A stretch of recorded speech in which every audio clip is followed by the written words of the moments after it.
Students, आज का हमारा टॉपिक है associative law of sets. Associative law की जब हम बात करते हैं, यहाँ हमारे पास हमेशा तीन सेट्स होते हैं, ए बी सी।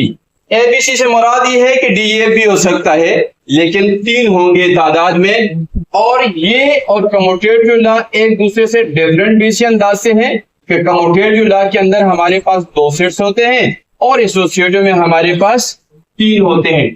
तो सबसे पहले जो हमारे पास हिस्सा है वो associative law of union of two sets है। यूनियन ऑफ टू सेट्स है हमारे पास, यानी अगर मैथमेटिकली देखना चाहूं तो ये है A union into B union C is equal to A union B union C. यानी अगर तीन सेट्स है और उनका हमने यूनियन निकालना है तो यूनियन में अगर ऑपरेशन का ऑर्डर हम चेंज करें तो the net result will be remain same. I mean कि left hand side must be equal to right hand side. आइए इसको देखते हैं। एग्जाम्पल नंबर 12, एग्जाम्पल नंबर 12 जो बुक में मौजूद है उसी को देखते हैं और फाइनली वी विल कंक्लूड कि हमारे पास वाकई A union B union C बराबर है A union B union C के या बराबर नहीं है। We will see. सो इस केस के लिए हम क्या करते हैं कि एग्जाम्पल नंबर 12 को कंसीडर करते हैं और एग्जाम्पल नंबर 12 हमारे पास है if A is equal to A, C, E and G. These are the members or elements of set A. Set B मेरे पास बराबर है F, G, H, I और C मेरे पास set C मेरे पास बराबर है B, D, G, H। बस एग्जामिनर ये कहता है, बुक वाला ये कहता है कि आप साबित करें कि A union into B union C is equal to A union B union C। यानी पहले हम क्या करेंगे, लेफ्ट हैंड साइड मालूम करेंगे, फिर राइट हैंड साइड मालूम करेंगे and then we will conclude कि ये हमारे पास बराबर है कि नहीं। हम क्या करते हैं कि लेफ्ट हैंड साइड को कंसीडर करते हैं और लेफ्ट हैंड साइड मेरे पास है A union B union C. मैं क्या करता हूं कि मैं पहले ए का सेट यहां लिखता हूं, फिर यूनियन का साइन लिखता हूं, फिर ब्रैकेट लिखता हूं और फिर मैं बी मेरे पास ये है, फिर यूनियन, फिर सी लिखता हूं। ऐसे भी पॉसिबल है, बुक में इस अंदाज से किया हुआ है कि आप पहले इस वाले हिस्से को डिटरमाइन करें और फिर इसका यूनियन इसके साथ मालूम करें। और अगर आप एक साथ करना चाहते हो तभी कोई मसला नहीं है, मैंने एक साथ किए हैं। मैं क्या करता हूं कि ब्रैकेट के अंदर सबसे पहले वर्क होता है वुडमास के मुताबिक। सो मैं इन दोनों का यूनियन मालूम करता हूं। यूनियन में हम सारे एलिमेंट्स लिखते हैं, एक तब लिखते हैं उस सीक्वेंस से लिखते हैं। सो बी पहले लिखा, फिर डी लिखा, फिर एफ लिखा, फिर जी लिखा, फिर एच लिखा, फिर आई लिखा। यानी दोनों सेट्स के सारे एलिमेंट्स को यकजा किया। This is union. अब इन दोनों का जो यूनियन आया उसका यूनियन मैंने मालूम करना है विद ए। किसके साथ? ए के साथ। ए मेरे पास ये है। जब इन दोनों को करेंगे तो इनके वो एलिमेंट जो यहां पर मौजूद नहीं है वो भी इसमें ऐड हो जाएंगे। यानी ए के बाद बी ए भी आ गया, बी भी आ गया, सी भी आ गया, C from here, G from here, E from here, G from here, H from here and I from here. So ये मेरे पास आ गया लेफ्ट हैंड साइड बराबर है A B C D E F G H I. So this is the left hand side of the given equation. अब हम बात करेंगे राइट हैंड साइड की। तो राइट हैंड साइड में हमारे पास राइट हैंड साइड बराबर है, पहले मेरे पास ब्रैकेट में A यूनियन B और फिर यूनियन ए C। यानी पहले आप इसको मालूम करें और फिर इसका यूनियन सी के साथ मालूम करें। पर इट डजंट मैटर, अगर आप एक साथ भी ऑपरेशन चलाते हो कोई इश्यू नहीं है। फिर भी वुडमास के मुताबिक आपको पता है कि पहले हम इस ब्रैकेट के अंदर वर्क करते हैं। तो पहले मैं यहां पर यूनियन मालूम करूंगा। सो मैंने यूनियन मालूम किया और मेरे पास ए सी ई एफ यहां से, जी यहां से, एच आई यहां से, ये मेरे पास इन दोनों का यूनियन यानी ए यूनियन बी मेरे पास आया। अब इसका यूनियन मैं मालूम करना है सी के साथ और सी मेरे पास ये है। तो सी के साथ जब मैं इसका यूनियन मालूम करूंगा तो मेरे पास आ जाएगा A B C D E F G H I. यानी दोनों सेट्स के मेंबर्स को हमने इकट्ठा देखा, ये मेरे पास आ गया राइट हैंड साइड। अब अगर हम देखते हैं, ऑब्जर्वेशन लेते हैं तो मेरे पास लेफ्ट हैंड साइड में A B C D E F G H I है, राइट हैंड साइड में A B C D E F G H I है। इट मींस दोनों मेंबर्स बराबर भी है और सेम भी है। जब दो मेंबर्स, दो सेटों के मेंबर्स बराबर भी हो, सेम भी हो, we will say that both the sets are equal. बस ये दोनों सेट्स आपस में इक्वल है। तो मैं लिखता हूं कि लेफ्ट हैंड साइड बराबर है राइट हैंड साइड के, और दर हकीकत में ये लेफ्ट हैंड साइड इसके बराबर है और ये राइट हैंड साइड इसके बराबर है। सो ये हमने मैथमेटिकली प्रूव किया। अब हम वेन डायग्राम की तरफ आते हैं और देखते हैं कि वेन डायग्राम में हमारे पास क्या होता है। वेन डायग्राम में मैंने किया कि सबसे पहले मैंने बी यूनियन सी मालूम किया, यानी इस इक्वेशन का वो हिस्सा जो ब्रैकेट के अंदर दिया हुआ था बी यूनियन सी, और बी ये मेरे पास सेट बी है और ये सी है, इसमें जी और एच कॉमन है, तो बस ये ओवरलैपिंग एरिया में है, बाकी हमने सिंपली अपने सेट्स के अंदर लिख दिए। अगर हम यहाँ देखते हैं तो ये मेरे पास एफ आई जी एच ये चारों एलिमेंट दर हकीकत में बी के हैं, और अगर सी को देखते हैं तो बी डी जी एच ये चारों इसके भी हैं। तो इसके जो अलग है वो इसमें लिखा, जो इसके अलग है वो इसी के अंदर लिखा, जो दोनों के कॉमन है वो यहाँ पर ओवरलैपिंग एरिया के अंदर लिखा। फिर हम क्या करते हैं कि तीनों सेट्स को आपस में, चूंकि यूनियन ले रहे हैं तो तीनों को मिला लेते हैं, ए बी सी। तो यहां पर हम देखते हैं कि ये मेरे पास ए सी ई जी ये ए है, और एफ आई जी एच ये बी है, और सी मेरे पास है जी एच बी डी। ये तीन हमारे पास सेट्स है जिनका हमने यूनियन लिया है। अगर हम यहां देखते हैं तो यहां हमारे पास जी एक ऐसा एलिमेंट है जो तीनों के अंदर मौजूद है, लेकिन चूंकि आपको पता है कि शेडेड रीजन जिसको मैंने डॉटेड के जरिए ग्रीन से शेड किया हुआ है, ये डॉटेड एरिया दर हकीकत में आपको total elements of A union B union C देता है या बी यूनियन सी देता है। मैंने यहाँ पर भी दोनों सेट्स को शेडेड किया हुआ या तीनों को किया हुआ है, तो दर हकीकत में ये शेडेड रीजन मुझे पूरे का पूरा आंसर देता है, यानी कि A union B union C दर हकीकत में किसके बराबर है, तो ये दर हकीकत में बराबर है। अगर मैं ऊपर वाले डायग्राम को देखता हूं तो ये मेरे पास बराबर होगा A C E F G A B A B C D, A B C D, A B C D, E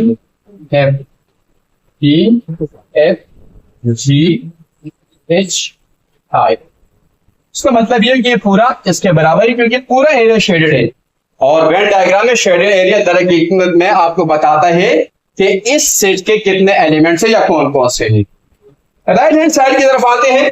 so right hand side के अंदर भी अगर हम देखते हैं, ये मेरे पास सेट ए है, ये मेरे पास सेट बी है, और जब इसका हमने यूनियन लिया तो एक जी हमारे पास एक ऐसा एलिमेंट है जो दोनों में कॉमन है, बाकी इनके अलग अलग एलिमेंट्स अलग लिखे। ये मेरे पास ए यूनियन बी है, ए यूनियन बी में सारे आएंगे, सारे एलिमेंट यहाँ पर मौजूद है, और यहाँ पर ए बी सी है। इस तरीके से दोबारा हमने तीनों को यूनियन किया हुआ है, जैसे नजर आ रहा है आपको, ठीक है। इसमें जी सब में कॉमन है, ठीक है, और बाकी है कि सारे एलिमेंट्स दर हकीकत में A union B union C को रिप्रेजेंट करता है, क्योंकि पूरा एरिया शेडेड है। शेडेड एरिया दर हकीकत में इस सेट के इन सबके यूनियन के एलिमेंट्स को जाहिर करता है। So I can write A B C D E F G H I, और अगर हम देखते तो ये और ये दर हकीकत में सिमिलर है, बिल्कुल एक जैसा है, नंबर्स में भी बराबर है और एलिमेंट्स भी एक ही है।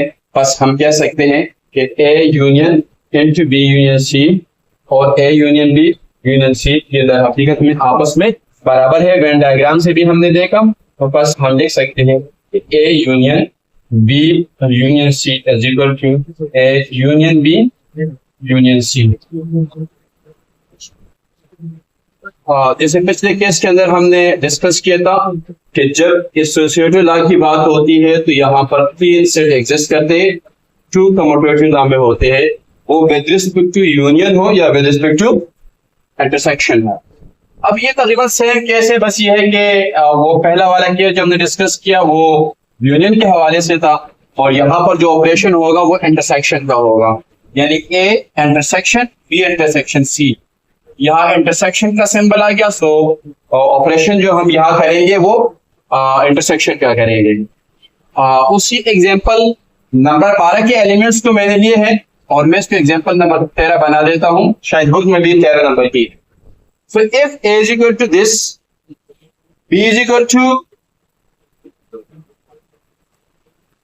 शेड आ रहा है, b is equal to f g h i, c is equal to b d g h, included a intersection b intersection c is equal to bracket में a intersection b intersection c। Solution की तरफ जाते हैं बिल्कुल उसी मेहनत से। सबसे पहले मैं लेफ्ट हैंड साइड कंसीडर करता हूं।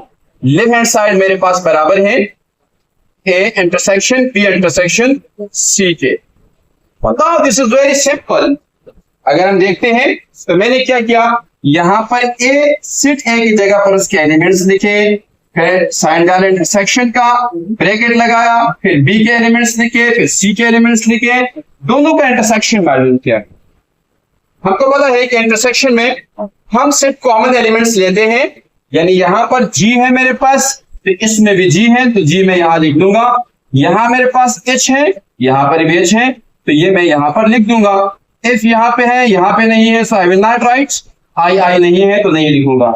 नाउ अब ये मेरे पास जो सेट A है, जो ये मौजूद है मेरे पास, इसका और इन दोनों का जो मैंने इंटरसेक्शन लिया है, इन दोनों का मैं इंटरसेक्शन उठाऊंगा एंड आई विल सी। यहां पर G है, यहां पर G है, H यहां पे है, यहां पे नहीं है, बाकी एलिमेंट्स वहां पर नहीं है। So left hand side is equal to just one member which is G। आगे चलते हैं और राइट हैंड साइड की तरफ जाते हैं। राइट हैंड साइड मेरे पास उस इक्वेशन का, यानी इसका ये मेरे पास बराबर है ब्रैकेट में a intersection b intersection c। सो मैं क्या करूंगा, सबका एलिमेंट पुट कर देता हूं। अलग अलग भी हो सकता है कि पहले इस वाले रेशियो को हम हल करें और उसके बाद इंटरसेक्शन c के साथ मार्जिन करें। मैं भी यही दर हकीकत में यही कर रहा हूं, लेकिन मैंने एलिमेंट एक साथ लिख दिए। सो a इंटरसेक्शन और फिर b, दोनों का क्या करें, इंटरसेक्शन मालूम करें। यहां पर G है मेरे पास, तो मैंने यहां पर G लिखा कॉमन, बाकी कोई एलिमेंट दोनों में कॉमन नहीं है। इंटरसेक्शन का साइन लिखा और फिर ये सारा नीचे मेरे पास यहां पर मौजूद है वो मैंने लिखा। और यहां पर अगर आप देखें G और G कॉमन है, यहां लिखा। मैं ऑब्जर्वेशन लेता हूं, a very strong observation will give me left hand side is equal to G and the right hand side is equal to a set which has one member and that is G।